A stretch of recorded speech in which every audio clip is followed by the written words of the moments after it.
Selamat sejahtera kepada Dr. Wesley Kong Liang Sun. Saya dari Wakil Kumpulan 6 akan membentangkan tugasan 3, iaitu Bab 5, Kemasyarakatan dan Perpaduan. Saya akan membentangkan tajuk Bincangkan Ciri-ciri Masyarakat Majmuk di Tanah Melayu semasa penjajahan British. Okay, ini adalah ahli kumpulan dari Kumpulan 6. Ngan Zishen, Guan Chiim, Wong Yaling, Silis Jen, dan Teo Wan Sien. Saya akan bermula dari pengenalan tajuk ini. Masyarakat majmuk merujuk kepada masyarakat campuran yang berbilang bangsa tetapi tidak bercantum. Selain itu, setiap kumpulan mengamalkan agama, adat, kepercayaan, bahasa dan cara hidup yang tersendiri. Masyarakat majmuk di Tanah Melayu pada zaman penjajahan British adalah mereka hidup bersebelahan tetapi terasing dalam satu unit politik. Di samping itu, setiap kumpulan atau golongan masyarakat turut mempunyai tumpuan kegiatan ekonomi tersendiri tanpa bercampur gaul sesama lain. Jikalau mereka bertemu di pasar ketika membeli belah dan kemudiannya balik ke tempat masing-masing atau dari sektor pekerjaan, terdapat pembahagian tenaga buruh yang ketara mengikut kaum. Untuk slide yang seterusnya, saya akan membentangkan ciri-ciri masyarakat majmuk. Yang pertama, pelbagai jenis manusia. Yang kedua, bercampur tetapi tidak bersatu. Yang ketiga, berdekatan tetapi berpisah dalam sistem politik yang sama atau penempatan berasingan. Yang keempat, berpegang kepada budaya, agama, bahasa, idea dan kaedah sendiri. Yang kelima, bergaul tetapi tidak bercantum. Dan keenam, pengasingan pekerjaan mengikuti kaum. Sekarang saya akan menyerahkan masa ini kepada ahli kumpulan saya yang seterusnya, Wong Yaling.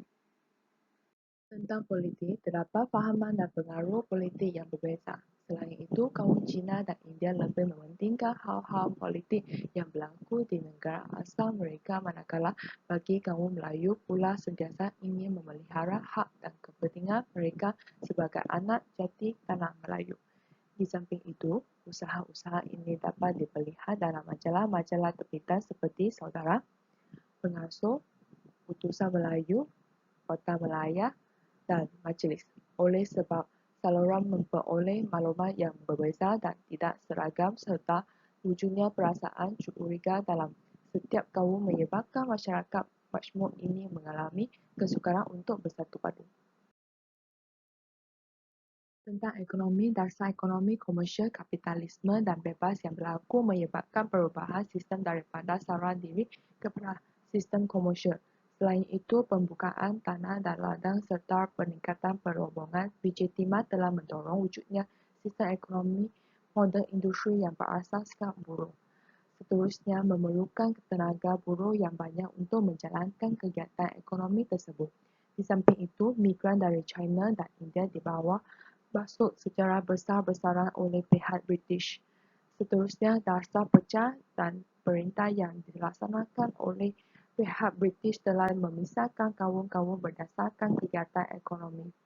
Selain itu, dasar ini turut membawa jurang antara kaum dari segi pendapatan sesama lain. Tentang sosial, British telah melaksanakan sistem pendidikan vernacular. Selain itu, sistem ini menggunakan bahasa ibunda kaum masing-masing sebagai bahasa pengantar. Seterusnya, terdapat 5 aliran sekolah yang berbeza telah wujud seperti Sekolah Vernacular Melayu, Cina, Tamil, Sekolah Agama Islam dan Sekolah Aliran Inggeris yang hanya untuk anak-anak bangsawan sahaja. Di samping itu, kurikulum setiap jenis sekolah adalah berbeza dan tidak seragam. Lebih-lebih lagi bagi sekolah Cina dan Tamil, kebanyakan tenaga pengajar dan bahan-bahan berasal dari negara asal. Maka saluran ini banyak menitik beratkan semangat cinta akan negara asal mereka.